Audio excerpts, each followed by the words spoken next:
Welcome to the Brainz Magazine podcast, a podcast with in-depth interviews and conversations with world-class entrepreneurs, expert coaches, industry leaders, and international celebrities. Get exclusive insight into the world of business, mindset, leadership, and lifestyle with your host, Mark Sefton.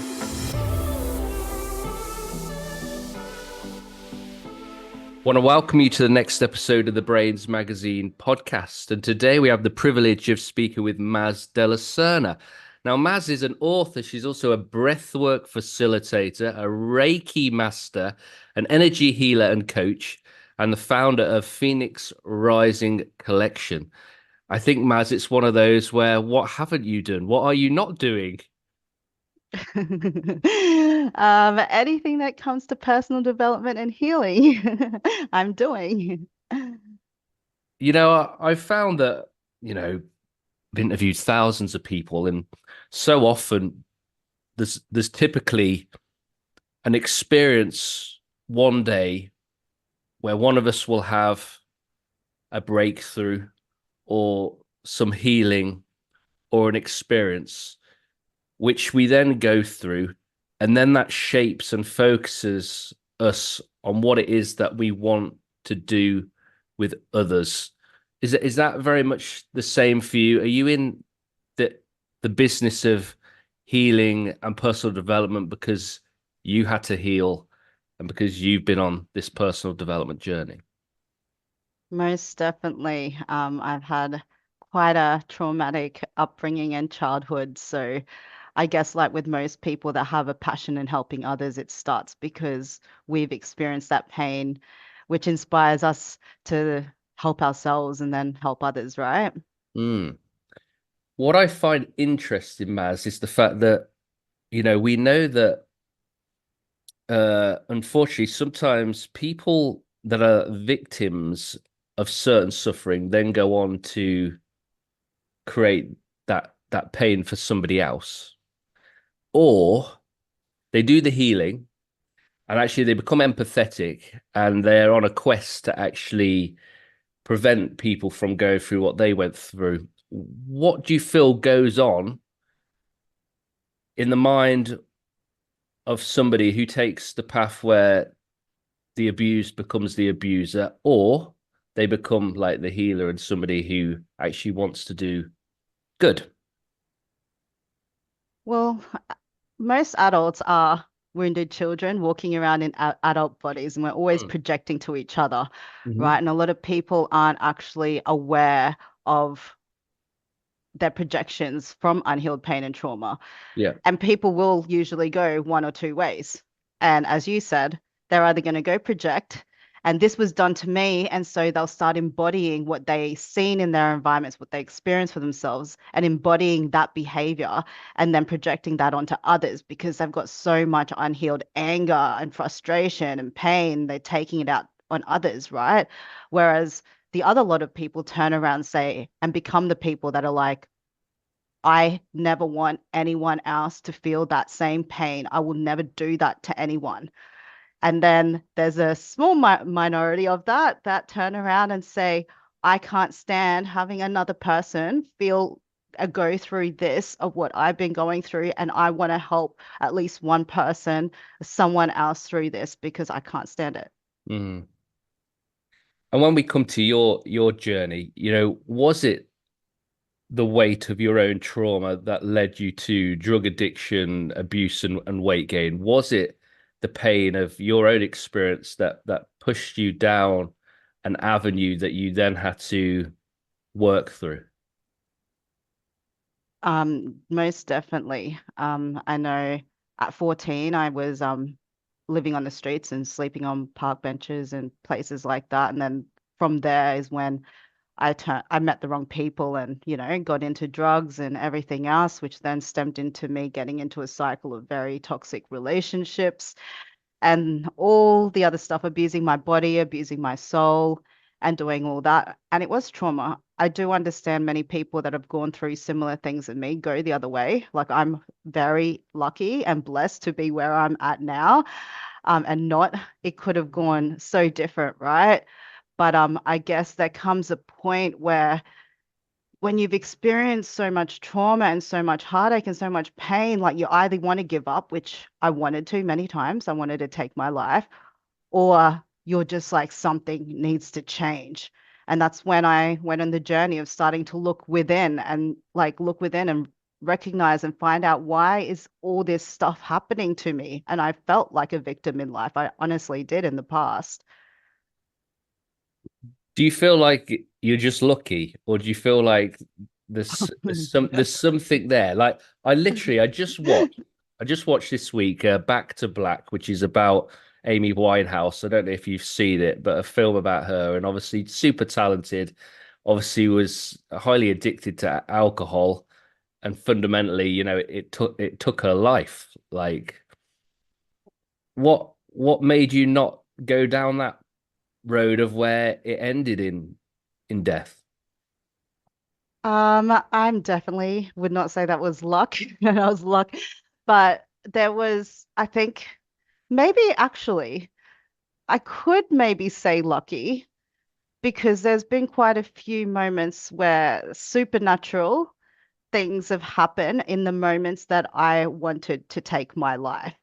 And the two that is coming to mind now, um, if you don't mind me quickly sharing, is when I was 14 and I was sleeping on a park bench, and this was in Cairns, North Queensland, Australia.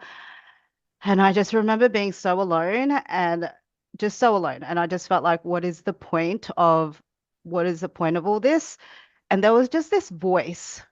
I don't know where the voice came from, but a voice that just said, you are going through this. You will make it through this because you are strong, and soon you will be helping so many other people. I Yeah. don't, and back then, like I didn't believe in anything or, religious or spiritual. And that voice was what kept me holding on. And then there was another time in my 20s. I was actually contemplating of jumping off my balcony. And the only thing that was really stopping me, and why I was contemplating, was because it was only 8 floors high. And I'm like, if I survive this, I don't want to be in a wheelchair. It wasn't a guaranteed, but if I had been higher and I knew it was guaranteed, I would have jumped. And I was just standing there contemplating, like, but can I? Like, if I do a run up and make a really massive impact, like maybe but then it was that possibility of surviving that was keeping me standing there. And then all of a sudden I saw, I don't know how to describe it. It kind of looked like a mini spaceship orb kind of thing. And back then I was freaked out about ghosts, spirits, supernatural, never watched scary movies. I was freaked out about everything because of experiences I've had. But I saw this orb spaceship thing come up in front of me, and it was like making noise and it was flashing. And I was like, what is that? And it just kind of stayed there as if it was staring at me, though it had no eyes. And I was like, oh my God, what is that? And then it moved. And then it came back. I'm like, oh my God, this is real. And I literally ran inside and ran under my covers. And then some weird reason, the next morning I woke up and I was like, I just had this feeling that I was different. And I was like, I am never going to let another person make me hurt like this again. I'm never going to be the victim again. And then that's when the journey of personal development and spirituality started, where I started doing the inner work, right? Wow, that's wild. The first one when you were 14, can relate to. I've had Yeah. similar experiences. The second one seems a bit cuckoo, but I love I love the fruit of it. So I always say to people, it's always about the fruit. It's what the experience then does. And obviously for you, well, maybe you needed some crazy ass spaceship in front of your eyes to awaken you, Maz. I won't take that away from you. Um, does where somebody come from really determine where they end up? Not at all. Not at all. Um, like there's many people that were like born into poverty, like me. I was born in the Philippines in poverty. There's many people that have come from really from nothing and have made something out of themselves. And I think the one thing that is similar with all of them that everyone has, is they've just made a decision to say, I don't want to make my life like this. I don't want my life to end this way. And they do something to change, right? And I think it's this burning fire, this burning flame inside you where you just know that you're here for something more. Mm. You're here for something better. And then I think that's what we all have, the people that have come from nothing and made something out of their lives, right? Mm. I always find it fascinating the fact that actually I feel like people that do achieve, they have to have some degree of substance. And it's the people that have suffered, and it's the people that have gone without, and it's the people that have gone from very little to now having something. They're the ones that, for me, have the soul, the strength, and the power. And I always find it really interesting. Now, your sole mission, Maz, is to help others align to their higher potential. What does your process of removing blocks and self-limiting beliefs look like? What does that look like?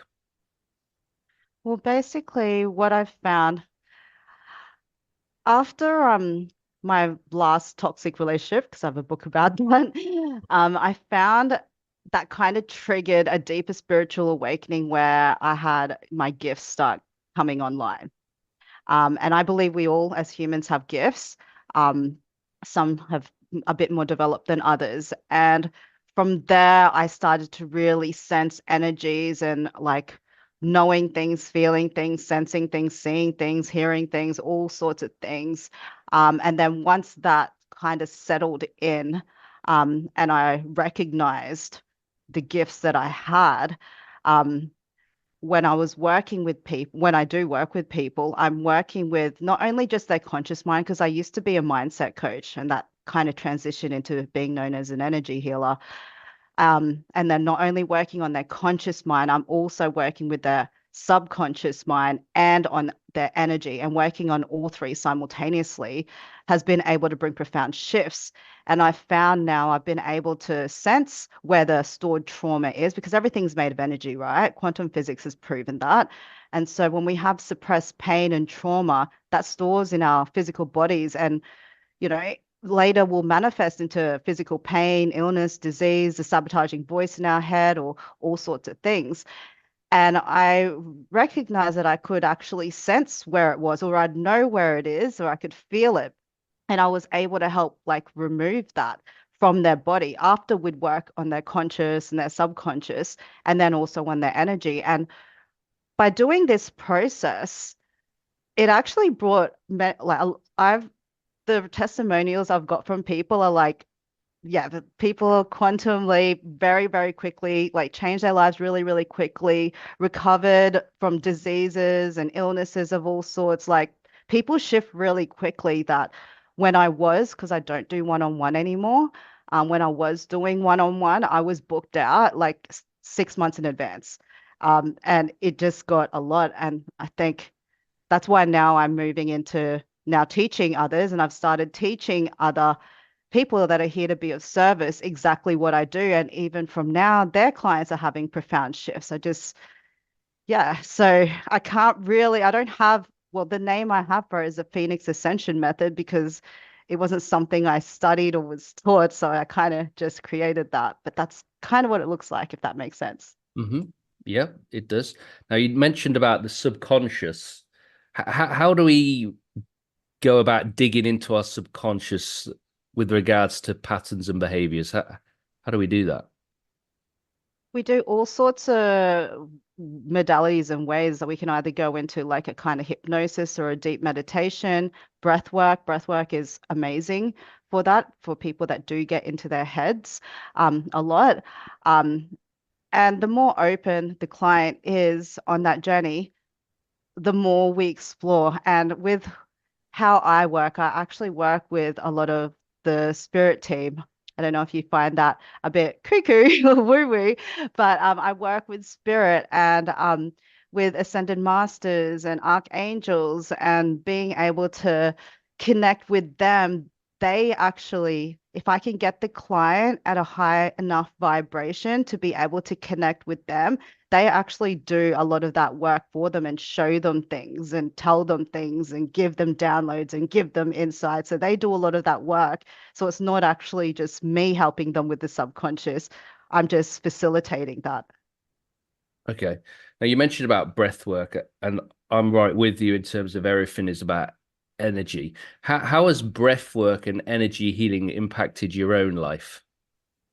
It's completely transformed my life.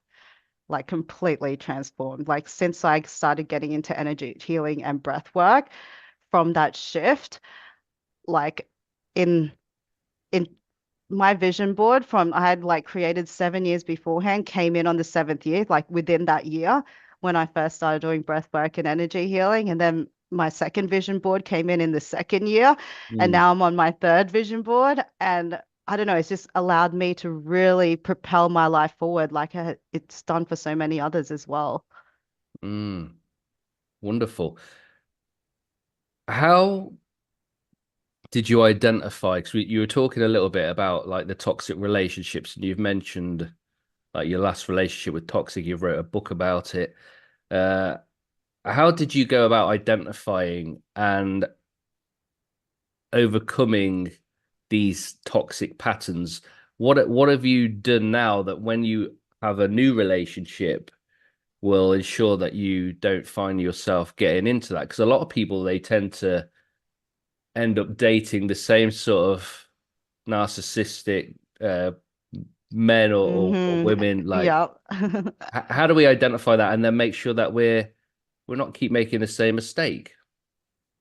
I think that's what my book was all about because I was, just as you said, stuck in a cycle of toxic relationships. And the thing is, I went, there was a relationship before that. That was what the moment where I was wanting to jump off the balcony, actually. And then after that, I went into deeper healing and I spent 5 years single in my healing and then thought I met the man of my dreams.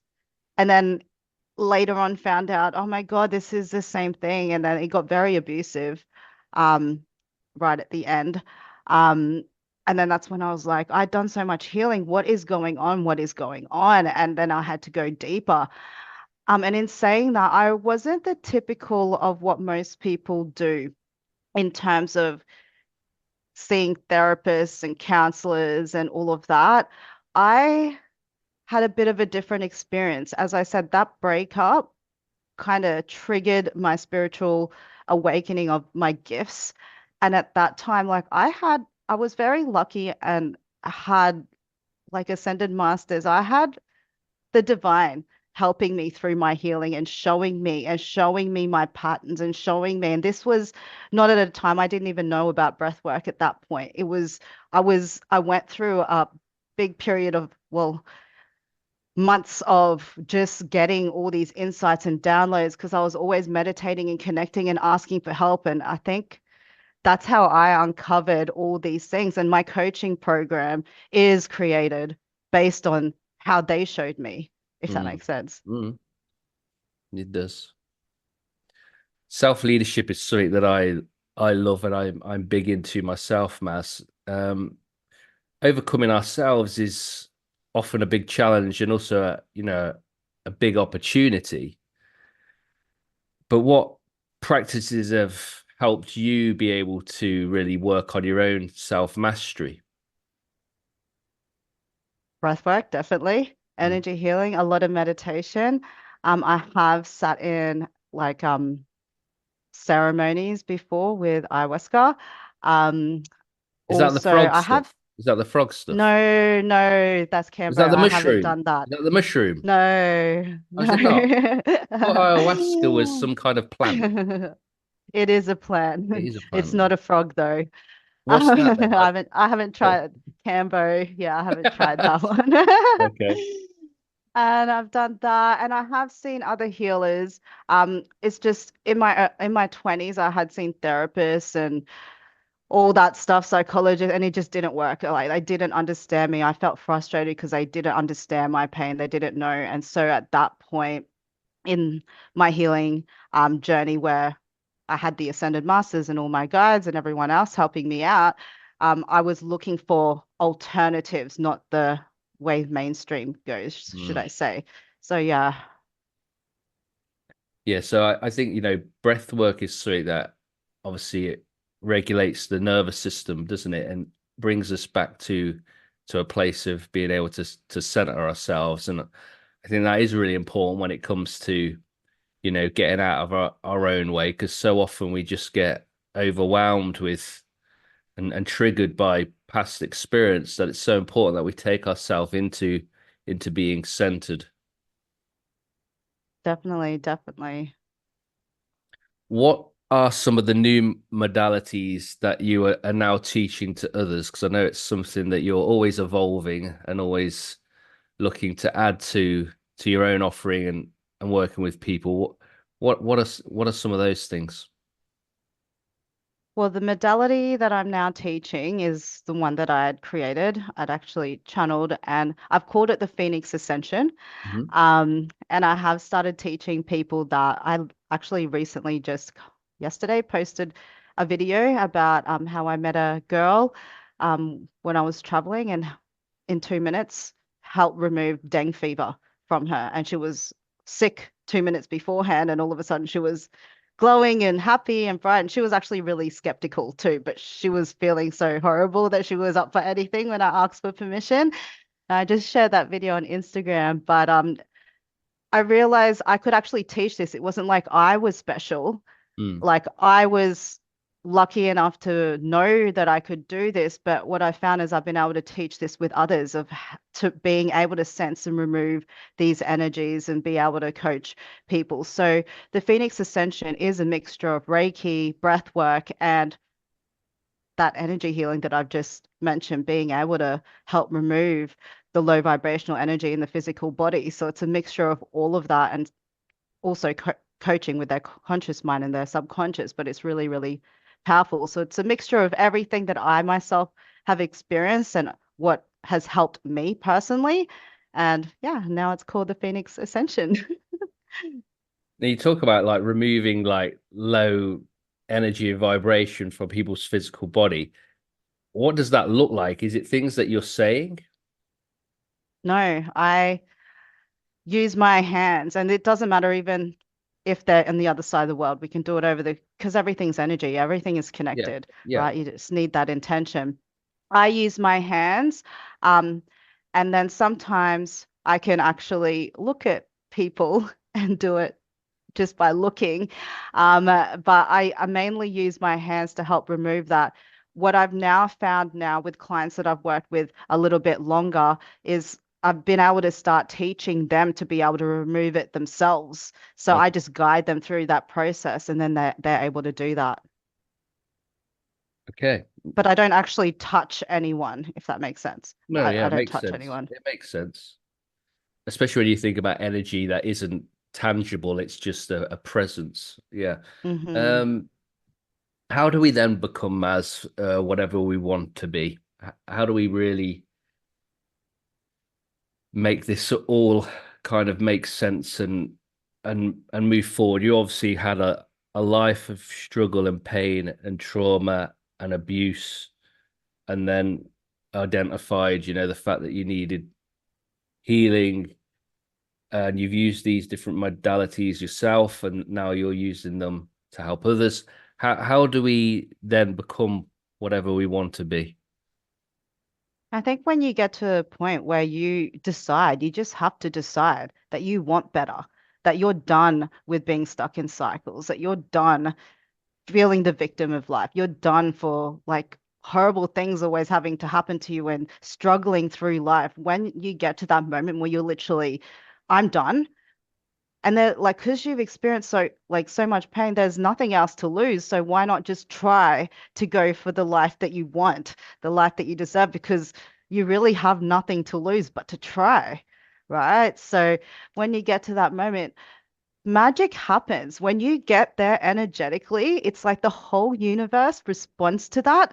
And then all of a sudden, you'll meet the right people, places, things, books will fall out of nowhere, Instagram quotes, like videos, like people, synchronicities, like you'll hear it, see it, feel it, and you'll be guided.